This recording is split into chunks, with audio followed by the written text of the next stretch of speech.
کہ وہ جب آئیں گے پھر قیامت میں بھی ایک اور قیامت ہوگی، پھر قیامت میں بھی ایک اور قیامت ہوگی۔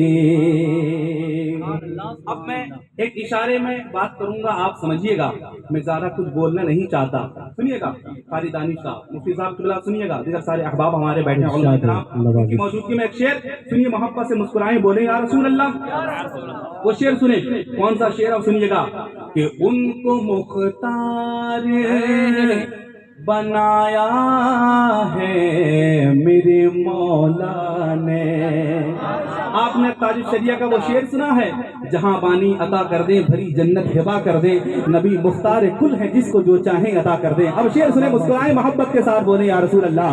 ان کو مختار بنایا ہے میرے مولا نے، ان کو مختار بنایا ہے میرے مولا نے، ان کو مختار بنایا ہے میرے مولا نے۔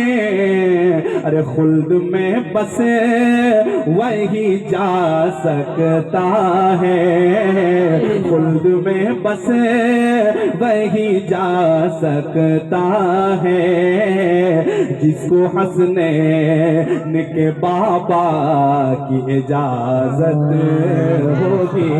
سبحان اللہ، زندہ باد، زندہ باد۔ تو حسنین